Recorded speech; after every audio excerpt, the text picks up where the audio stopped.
नमस्कार. देववाणी डिजिटल माध्यममध्ये आपलं स्वागत आहे. मी राकेश शिंगरू.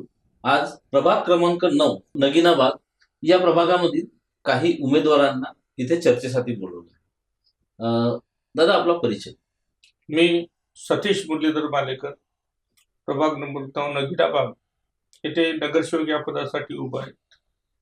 माझं एज्युकेशन आहे MA, DL, BEd, DSM, PhD.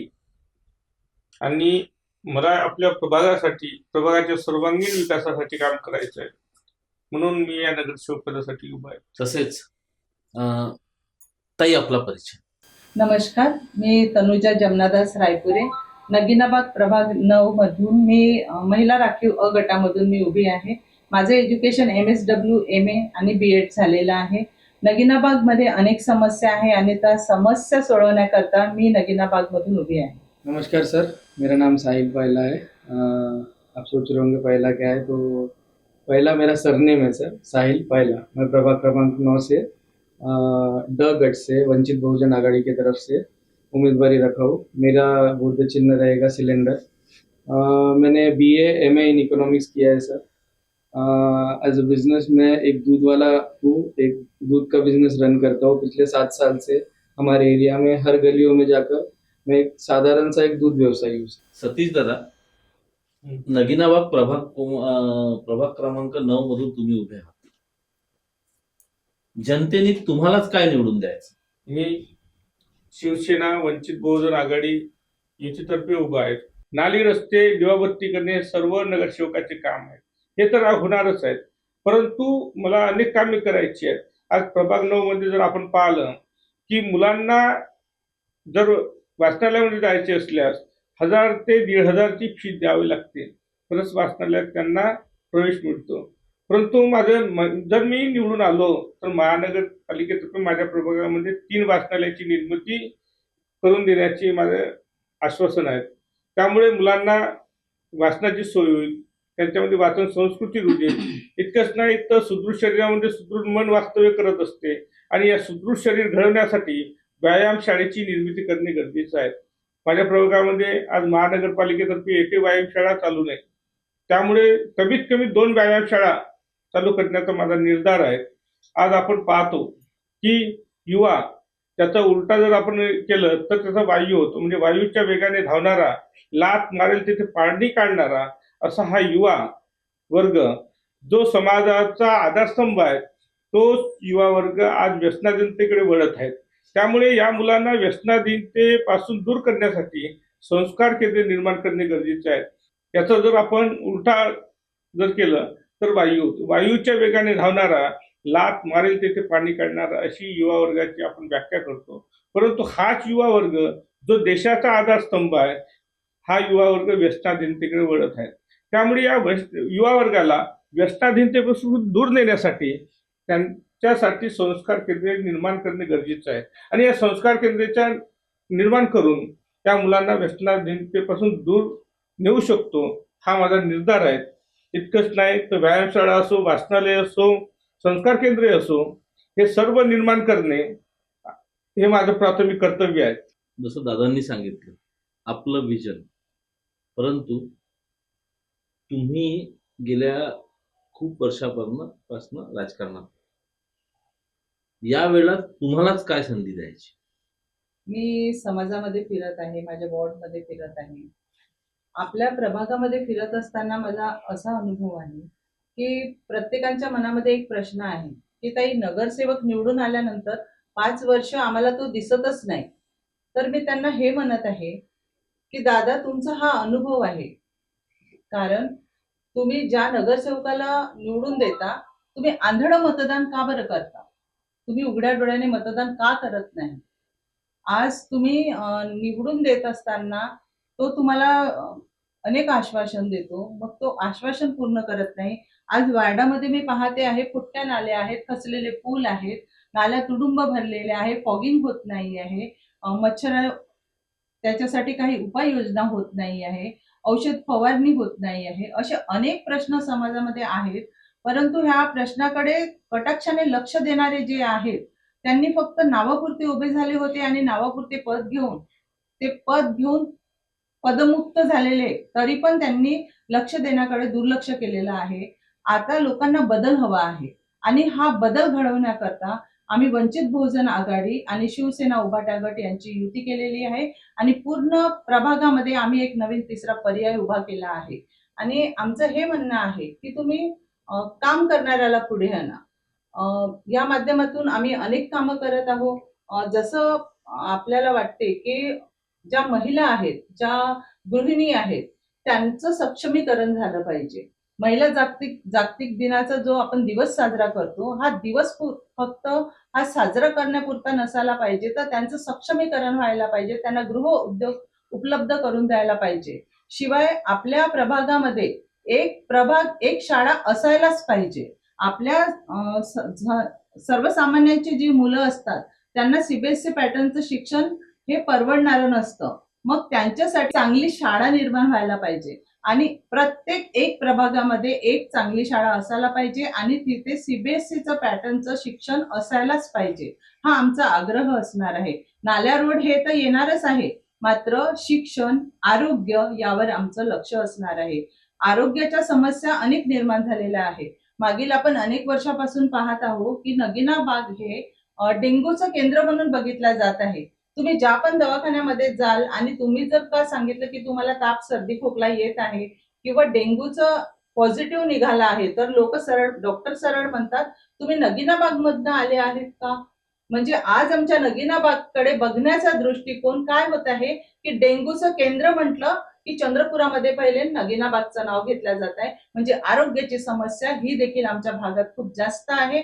तर आमच्या प्रभागामध्ये आम्हाला एक एक छोटासा आरोग्य केंद्र देखील पाहिजे आहे, जे आम्ही आरोग्य समस्यावर सुद्धा मात करू शकू.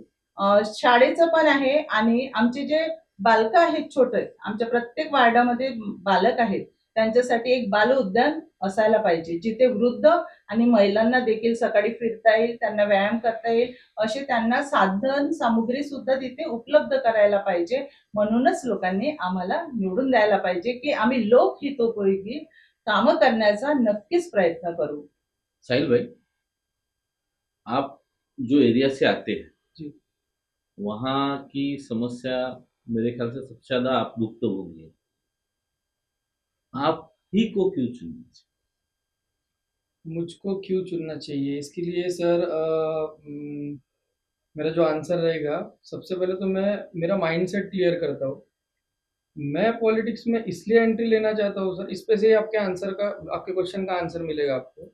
मैं पॉलिटिक्स में इसीलिए आना चाहता हूँ सर, देखो, एक वार्ड या एक जिला, एक गांव अगर अपने एक लीडर को चुनता है, ठीक है, एक वार्ड समझो एक अपने लीडर को चुनता है और वो इंसान चल नहीं सकता ज़्यादा, घूम नहीं सकता ज़्यादा, जा नहीं सकता इधर उधर, क्योंकि उसकी एज मैटर करती है, उसकी बीमारियां मैटर करती है, कुछ भी हो सकता है। वैसे इंसान को अगर तुम चुन के देते हो, उसके बाद में तुम उससे एक्सपेक्ट करते हो कि इतने बड़े एरिया में वो घूम घूम के 5 साल काम करेगा, तो मेरे ख्याल से ये माइंडसेट ही तुम्हारा गलत है। इसलिए मैं एक युवा उम्मीदवार इसलिए खड़ा हुआ हूँ सर, ताकि तुम्हारा उम्मीदवार एक ऐसा इंसान रहना चाहिए जो तुम आने के बाद नहीं, खुद से तुम्हारे पास आकर काम करने के लिए पूछना चाहिए कि आपको क्या प्रॉब्लम है, क्या हो रहा है।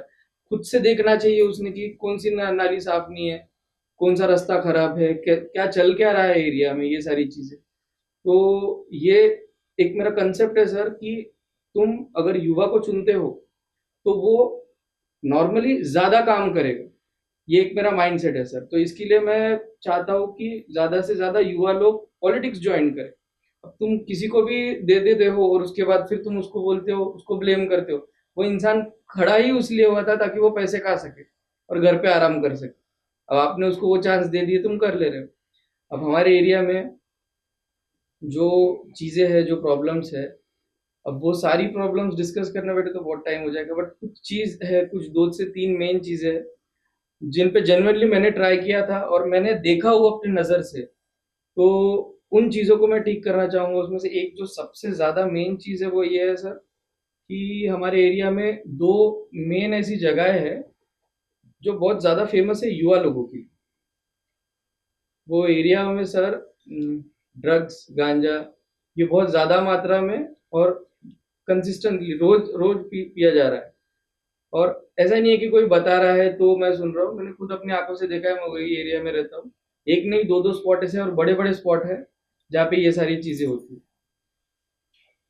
मेरा मन दुखता है सर जब मैं मेरे एज के लोगों को वहां पर देखता हूँ, वो अपनी लाइफ खराब कर रहे हैं, एक अच्छी लाइफ में एक बुरी चीज इन्वॉल्व कर रहे हैं और अपना पूरा बर्बाद कर रहे हैं। मेरे को ये एक चेंज, सबसे मेजर चेंज जो मेरे को मेरे एरिया में लाने का है, वो ये एक चेंज लाना है सर।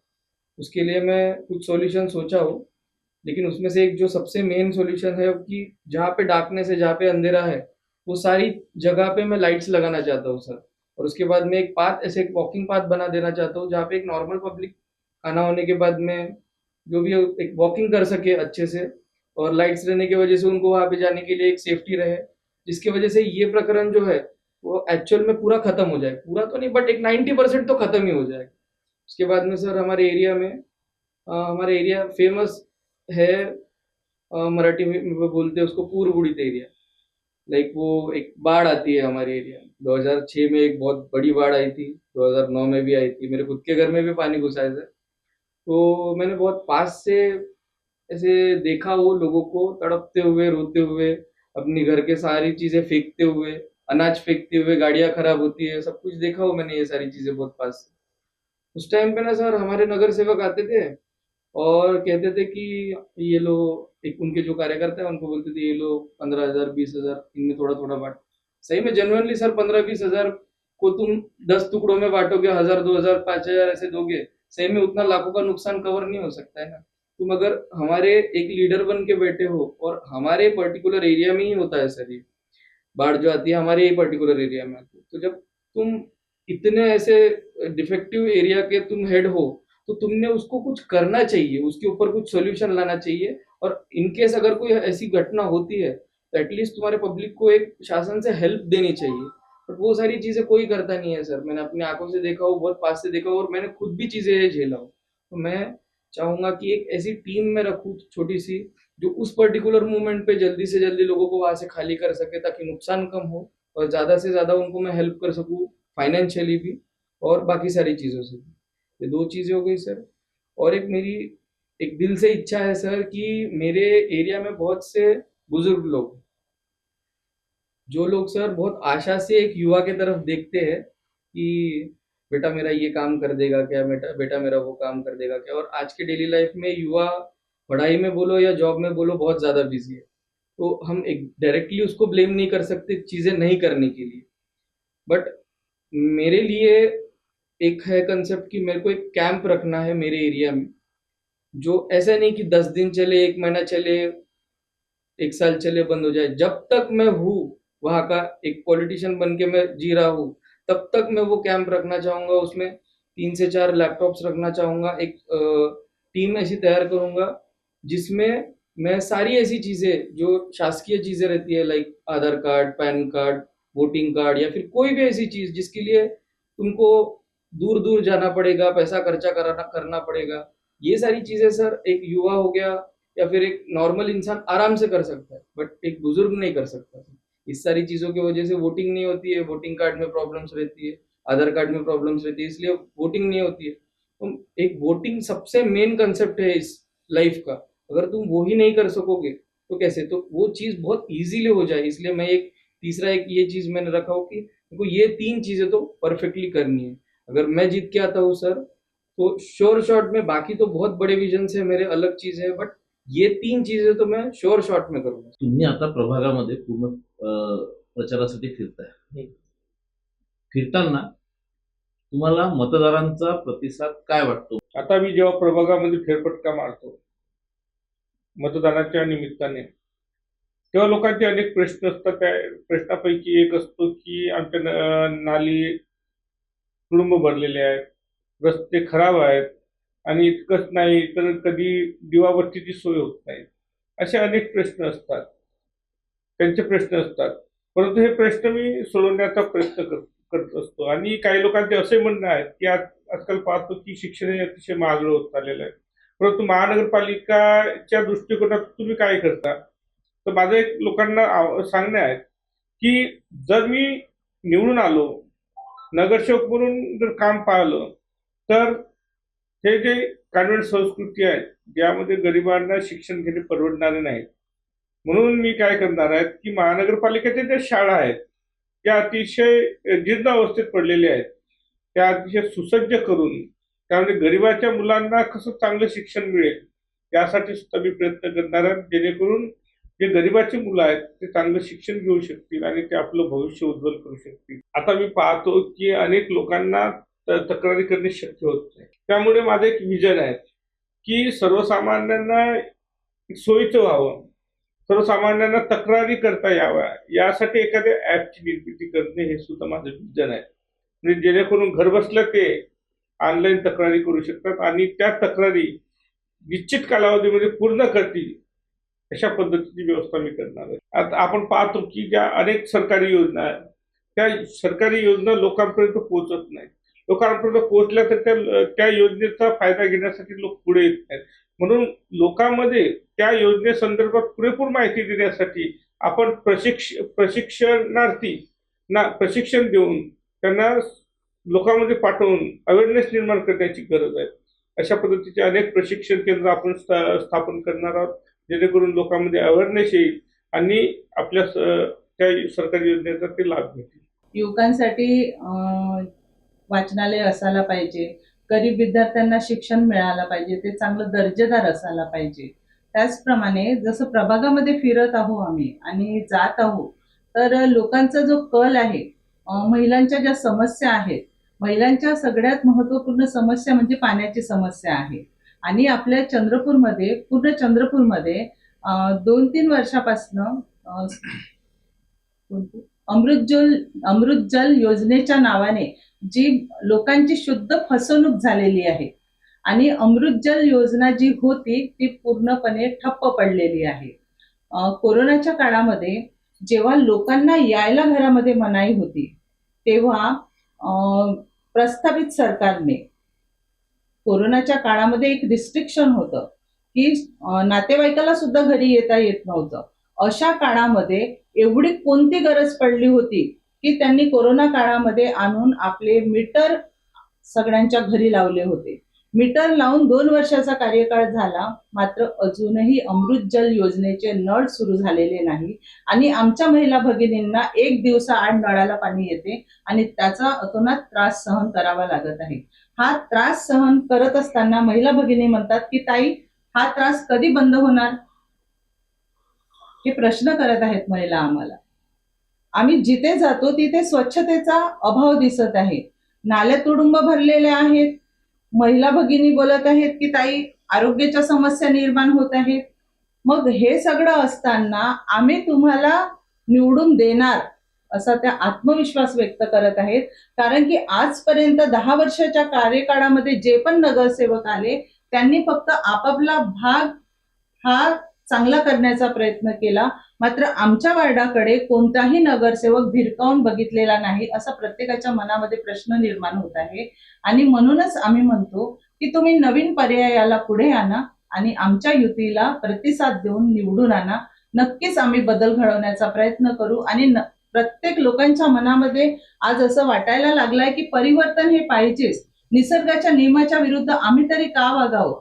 ज्याप्रमाणे एखाद्या झाडाला दरवर्षी जुनी पालवी गळते आणि नवीन पालवी येते, आज लोक हे मानायला लागले आहे की नाही, आम्ही आज निसर्गाप्रमाणेच वागणार. आम्हाला आज परिवर्तन पाहिजे, आज आम्हाला बदल पाहिजे, आम्ही बदल घडवणार. ही लोकांची मानसिकता झालेली आहे आणि नक्कीच आमचा देखील आत्मविश्वास आहे की नक्कीच बदल घडेल आणि आम्ही जिंकून येणार.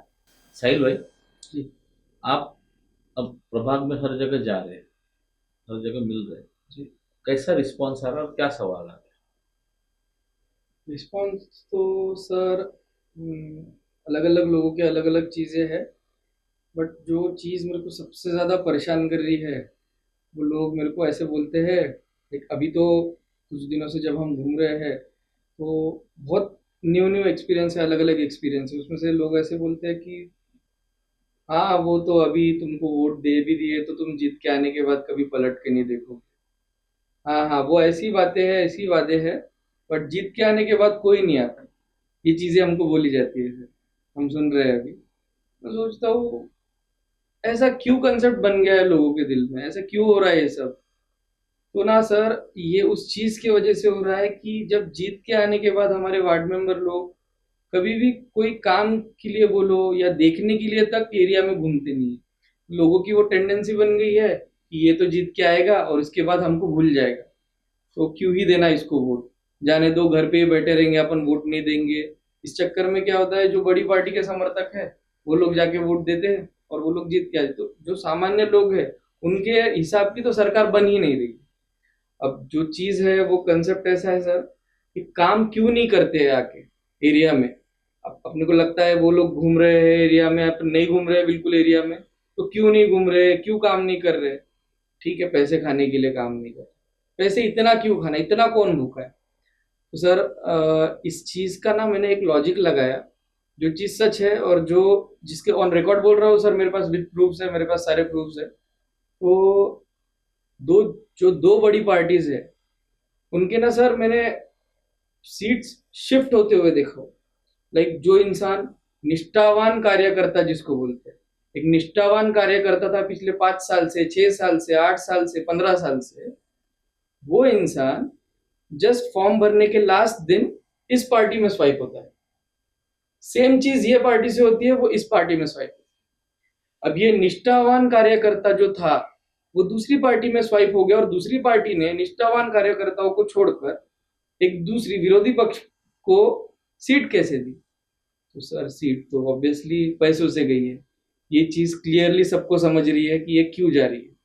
अब जो इंसान 15 लाख, 20 लाख, 25 लाख, 30 लाख लगा के सीट्स बेच रहा है, खरीद रहा है, अब वो जीत के आने के बाद में अपना पैसा निकालेगा या तुम्हारे एरिया में घूम के तुम्हारे काम करेगा।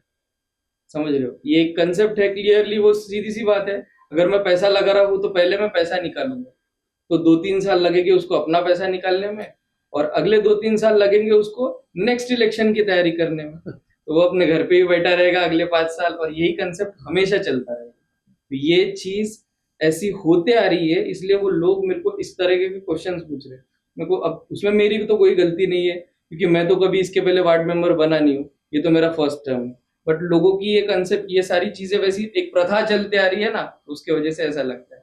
अब यही चीज को क्लियर करने के लिए मैं एक उम्मीदवारी इसलिए लड़ रहा हूँ सर, ताकि मैं मेरे यूथ को बता सकूं कि देखो अपन एक हो गए तो अपन ये सरकार चेंज कर सकते हैं, अपन एक बदलाव ला सकते हैं। अगर मैं जीत के आता हूँ ना सर, तो मैं ऑन रिकॉर्ड बोल रहा हूँ, गारंटीड मैं कभी मेरे प्रभाग में कोई ऐसा एक इंसान नहीं मिलेगा आपको जो इंसान बोलेगा कि नहीं वार्ड मेंबर काम नहीं करता है। मेरे जीत के आने के बाद अगले 5 साल में इतना काम करूंगा कि उसके नेक्स्ट इलेक्शन में जब मैं घूमूंगा तब सब बोलेंगे कि हाँ वार्ड मेंबर काम करता है, हाँ वार्ड मेंबर हर गली में आता है। ये एक कंसेप्ट है जो मैं क्लियर करना चाहता हूँ। लोगों के दिमाग में जो झूठ फैला है वो चीज को क्लियर करना चाहता हूँ, एक सच बताना चाहता हूँ कि हाँ वार्ड मेंबर काम भी कर सकता है और करेगा।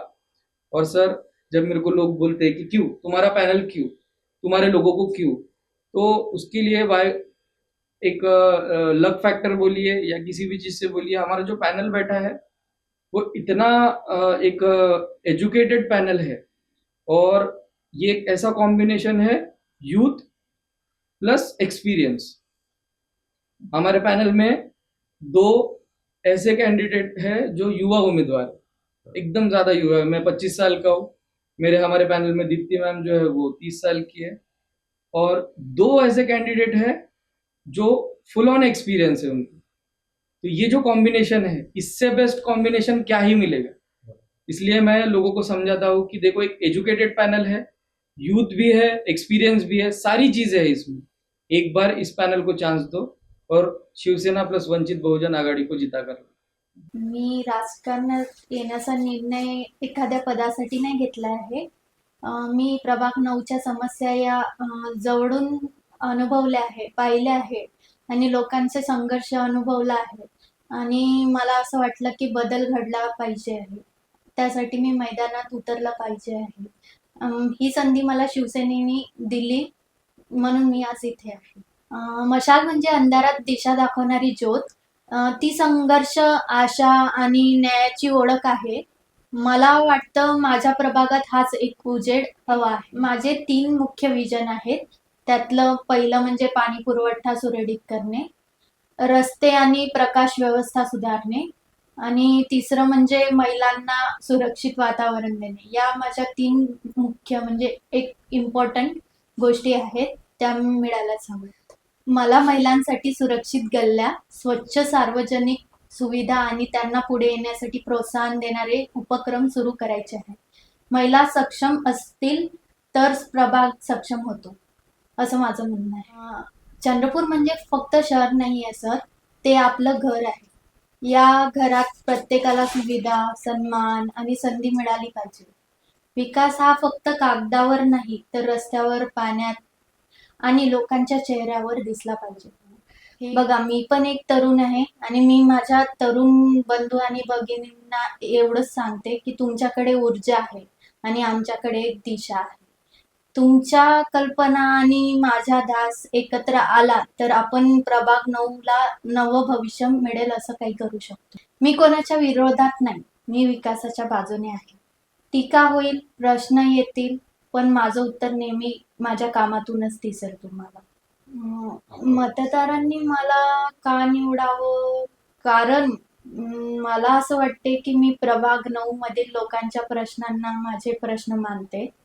मी बोलायला नाही, बदलायला म्हणजे मला बदल घडवायचा आहे, त्यासाठी मी आले आहे आणि माझ्यावर विश्वास ठेवा, मी कुणालाही निराश करणार नाही. मी प्रभाग 9 मधील लोकांच्या प्रश्नांना माझे प्रश्न मानते आणि मी बोलायला नाही आले आहे. मला बदलायला म्हणजे मी बदल घडवायला आले आहे आणि माझ्यावर विश्वास ठेवा, मी निश्चितच तुम्हाला निराश करणार नाही.